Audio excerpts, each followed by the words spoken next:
सगळ्यांनी आणि महाराष्ट्राच्या भल्यासाठी करणारं एक सक्षम नेतृत्व म्हणून अजितदादांना आपण ओळखतो. दादांसाठी टाळ्या वाजवूयात. माननीय महाराष्ट्राचे उपमुख्यमंत्री अजितदादा पवार.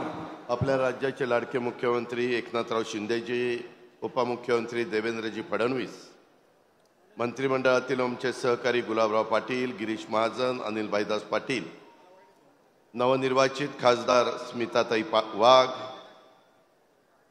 विधिमंडळातील आमचे सहकारी चिमणराव पाटील, संजय सावकारे, राजू मामा भोळे, किशोर पाटील, मंगेश चव्हाण, लताताई सोनवणे, चंद्रकांत पाटील, संजय पवार, अभिषेक पाटील, उमेश नेबाडे, रवींद्र नाना पाटील, ज्ञानेश्वर जळकेकर, वासुदेव पाटील, उज्ज्वलाताई भेंडाळे, निलेश पाटील, अभिलाषा रोकडे, सर्व माझ्या शासनाचा विविध खात्याचा उपस्थित असणारा अधिकारी वर्ग, माझ्या जळगाव शहरातून आणि जळगाव जिल्ह्याच्या कानाकोपऱ्यातून आलेल्या माझ्या सर्व मायमाऊली, माझ्या भगिनी, तसंच उपस्थित असणारे सगळे प्रतिष्ठित नागरिक, बंधू भगिनींनो आणि माझ्या तरुण मित्रांनो, मायमाऊलींनो, पहिल्यांदाच एवढ्या प्रचंड संख्येने तुम्ही आज ह्या महत्त्वाच्या कार्यक्रमाला उपस्थित राहिला त्याबद्दल राज्य सरकारच्या वतीनं आपलं मनापासून मी स्वागत करतो. खऱ्या अर्थाने काही महत्त्वाकांक्षी योजना राज्य सरकारने आपल्याकरता आणल्यात. जवळपास गेले 2.25 वर्ष राज्याचे मुख्यमंत्री म्हणून महायुतीचा सरकारचा कारभार एकनाथराव शिंदेंच्या नेतृत्वाखाली चाललेला आहे. निवडणुका येत असतात, निवडणुका जात असतात. सरकार म्हणून काम करत असताना आपण काय केलं पाहिजे, गरिबाच्या करता आपण काय करू शकतो, महिलांच्या करता काय करू शकतो, मुलींच्या करता काय करू शकतो, युवा युवतींच्या करता काय करू शकतो, माझ्या शेतकरी बळीराजा करता काय करू शकतो, आणि हाच विचार आम्ही यावेळेस महायुतीचा अर्थसंकल्प सादर करत असताना केला. विरोधक त्याच्यावर टीका टिप्पणी करतात, मला त्याच्याशी काही घेणं देणं नाहीये. मायमाऊलींनो, मला तुम्हाला आणि तुमच्या मार्फत महाराष्ट्राच्या तमाम जनतेला सांगायचं आहे, स्टेजवर बसलेले देवेंद्र फडणवीस 5 वर्ष मुख्यमंत्री होते. मी पण अनेक वर्ष ह्या राज्याचा अर्थमंत्री म्हणून काम केलेलं आहे. राज्याचे एक सिनियर मंत्री आणि नंतर मुख्यमंत्री म्हणून एकनाथराव शिंदेंना पण खूप मोठा दांडगा अनुभव आहे. योजना करत असताना मायमाऊलींनो कुठंही काहीतरी निवडणुका डोळ्यासमोर ठेवून अशा प्रकारच्या योजना आणलेल्या नाही. बऱ्याच घटकांशी आम्ही बोललो, गोरगरीब महिलांशी आम्ही बोललो, त्यांचे प्रश्न समजून घेतले. आणि आमच्या शेतामध्ये खुरपणीला जाणारी माझी महिला, कुठं धुणं भांडी करणारी महिला, कुठं काचा गोळा करणारी महिला, कचरा गोळा करणारी महिला, झाडू पोतना करणारी महिला, अनेक क्षेत्रामध्ये महिला काम करत असतात, परंतु त्यांचं उत्पन्न कमी असतं. 2.5 लाखाच्या आतमध्ये असणाऱ्या उत्पन्नाला महिलांना आपण मदत केली पाहिजे, अशा प्रकारची भूमिका आम्ही घेतली. आणि जुलै कालच्यापासून आपण त्यांना 1500 रुपये देण्याचा निर्णय घेतला. बाकीच्या बाबतीमध्ये मुख्यमंत्री आणि इतर मान्यवर सांगतील, मी त्या खोलात जात नाही. परंतु मायमाऊलींनो, आत्ताच्या सरकारची मुदत संपेपर्यंत साधारण 7,500 रुपये तुम्हाला 5 महिन्याचे मिळतील. आणि पुढं 5 वर्ष तुम्ही हिशोब केला तर 60 महिन्याचे 90,000 रुपये एकेका महिलांना मिळणार आहेत. ही गोष्ट आपण सगळ्यांनी लक्षात घ्या. परंतु त्याच्याकरता काही भूमिका तुम्हाला घ्यावी लागेल. लोकसभेच्या निवडणुका झाल्यानंतर विधानसभेच्या काही राज्यांच्या निवडणुका ऑक्टोबर एंडला लागणार आहेत. विरोधक या योजनेला विरोध करत होते. अर्थसंकल्प सादर करत असताना त्यांनी विरोध केला. ते म्हणाले, निधी कुठून आणणार? मायमाऊलींनो, महाराष्ट्रातल्या जनतेवर निधी आणत असताना तुमचं माझं राज्याचं उत्पन्न देशामध्ये सगळ्यात चांगलं आहे. जीएसटी जास्त गोळा होतो. स्थूल उत्पन्न आपलं 43 लाख कोटीपेक्षा जास्त आहे. या सगळ्याचा साकल्याने विचार करून जी गाईडलाईन ठरवून दिलेली आहे आरबीआयनी किंवा केंद्र सरकारने, त्याच्या बाहेर यत्किंचितही न जाता कुठेही माझ्या मायमाऊलीला त्रास न होता, सुरुवातीला थोडा त्रास झाला, अजून पण कदाचित होतोय. ऑनलाईन फॉर्म भरत असताना इंग्लिश भरायचा, मराठी भरायचा, काय करायचं काय नाही, नवी कुठली सुरुवात करत असताना थोडासा त्रास होतो. कृपया आपण गैरसमज करून घेऊ नका. परंतु आता बराचसा त्रास कमी करण्यात आलेला आहे. जसं जसं आम्हाला तक्रारी येत आहेत तशी दुरुस्ती आम्ही सातत्याने त्याच्यामध्ये करतोय आणि हे आम्हाला तुम्हाला पुढे कायम चालू ठेवायचं आहे. गरिबांच्या मुलींना शिकण्याच्या करता कॉलेजचं शिक्षण घ्यायला पैसे नसतात. गरिबांच्या मुलींना हे मगाशी जे सांगितलं 7 योजना आणल्यात, त्या गरीब माणूस केंद्रबिंदू मानून या योजना आणण्याचा प्रयत्न केलेला आहे. आम्हाला तुम्हाला सगळ्यांचं मायमाऊलींचं सबलीकरण करायचं आहे, सक्षमीकरण करायचं आहे. त्यांना इतके दिवस मान सन्मान प्रतिष्ठा प्राप्त करून देण्याचं काम आम्ही केलं. त्यांना निर्णय प्रक्रियेमध्ये आम्ही घेतलं. आज माझ्या जळगावच्या पुरतं बोलायचं झालं जिल्ह्याच्या, तर एकूण बचत गटाची संख्या 28,650 आहे. महिलांची संख्या 2,90,000 आहे आणि लाभार्थी माझी लाडकी बहीण योजना हे 5,34,000 अर्ज झालेले आहेत. अजूनही अर्ज येतील.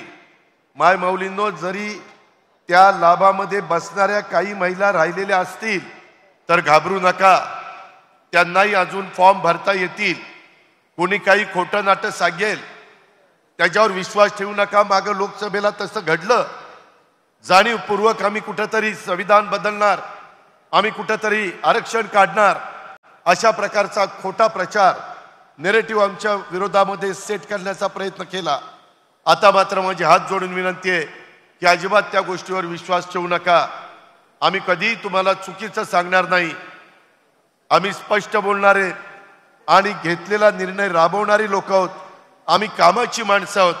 आम्ही नुसतं राजकारण करणारी माणसं नाहीये. महाराष्ट्रातल्या सर्वसामान्य माणसाला एक प्रतिष्ठा प्राप्त करून देण्याचं काम हे महायुतीचं सरकार करतंय. त्याच्यातून माझ्या शेतकऱ्यांना, बळीराजाला वीज माफीचा निर्णय आपण घेतलेला आहे. खूप चांगले चांगले निर्णय घेतलेले आहेत.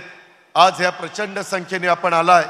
उद्याच्याला हे पैसे ज्यावेळेस सुरू होतील त्यावेळेस कधी कधी बातम्या येत आहेत की कुणीतरी लोकप्रतिनिधींनी सांगितलं की हे 1,500 रुपये दिल्यानंतर आम्ही परत घेऊ. मी मुख्यमंत्री उपमुख्यमंत्र्यांच्या साक्षीनं सांगतो, हे पैसे परत घेण्याकरता नाही, तुमच्या करता दिलेले आहेत. त्याच्यामुळं कुणी काही सांगितलं तर त्याच्यावर विश्वास ठेवू नका. कोण सांगेल आम्ही नंतर आढावा घेणार आहे, अजिबात नाही. हा सगळा अधिकार मुख्यमंत्र्यांचा, नामालोकांचा आहे. त्याच्यामुळे दुसरे कधीतरी वेगळ्या पद्धतीचं वक्तव्य करतात आणि त्याच्यातनं पेपरबाजी होते, त्याच्यातनं वेगवेगळ्या प्रकारच्या बातम्या पसरवल्या जातात आणि त्याच्यातून नाहक या महायुतीच्या सरकारची बदनामी होती. त्याकरता देखील आपण काळजी घ्या. आपण अनेक वर्ष आम्हा लोकांना ओळखता आणि त्याच्यामुळं राज्याच्या विकास कामावर कुठलाही परिणाम न होऊन देता जी काही कामं चाललेली आहेत ती कामं गतीनं चालतील आणि त्याचबरोबर या ज्या काही महत्त्वाच्या योजना आपण दिलेल्या आहेत त्या योजनेचा पण लाभार्थ्यांना व्यवस्थितपणे लाभ होईल. मात्र माझ्या मायमाऊलींनी आता इतके दिवस स्वतःच्या पोटाला चिमटा काढून तुम्ही स्वतःच्या गोष्टीला मुरड घातली. आता मात्र हे पैसे तुमच्या अकाउंटला येणार आहेत, कुणाच्या मार्फत नाही. तुमचा जो डीबीटी असेल त्या पद्धतीने येणार आहेत. तुम्हाला ज्यावेळेस काढायचे त्यावेळेस काढा, तुम्हाला ज्या ठिकाणी खर्च करायचे त्या ठिकाणी करा.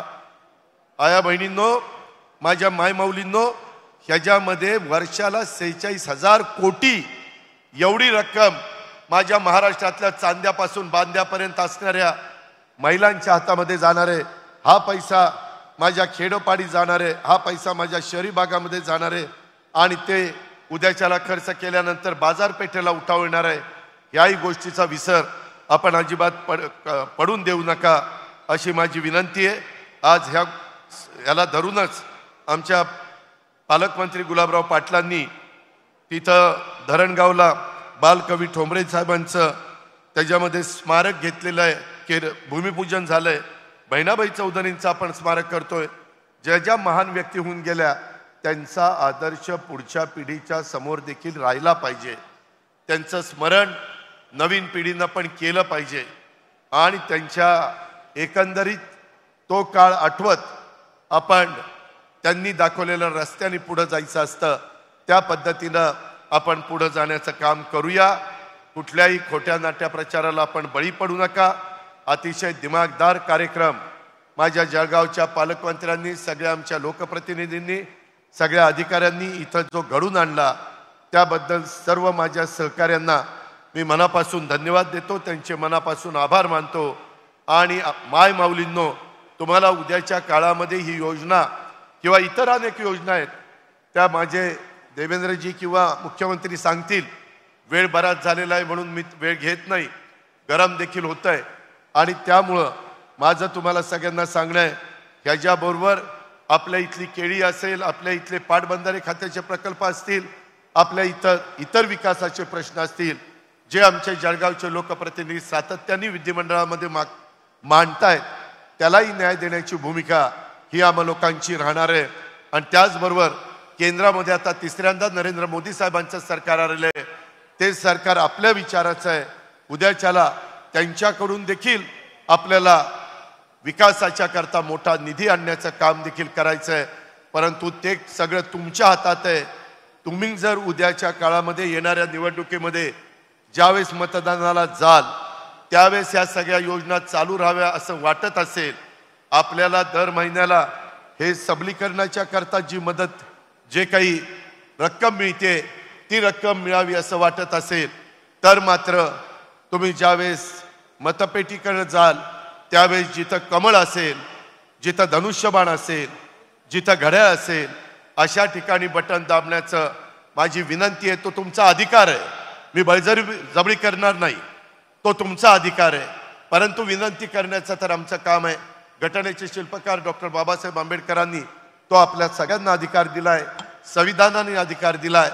परंतु या सगळ्या राज्याच्या सर्वांगीण विकासाच्या करता घेतलेल्या चांगल्या चांगल्या योजना पुढं अनेक वर्ष चालण्याच्या करता, पुन्हा महायुतीचं सरकार आणण्याच्या करता माझ्या मायमाऊलींनी आशीर्वाद द्यावेत, पाठिंबा द्यावा, सहकार्य करावं. आणि उद्याच्या 19 तारखेच्या रक्षाबंधनाच्या निमित्तानं जी राख्या तुम्ही आम्हाला बांधलेल्या आहेत त्या राखेला साक्षी ठेवून आम्ही सांगतो की भावाच्या नात्याने माझ्या मायमाऊलीला कोणतीही गोष्ट कमी पडू दिली जाणार नाही, हा शब्द देतो आणि आपली रजा घेतो. जय हिंद, जय महाराष्ट्र. धन्यवाद. महाराष्ट्र राज्याचे कार्यदक्ष उपमुख्यमंत्री माननीय अजितदादा पवार यांनी आत्ताच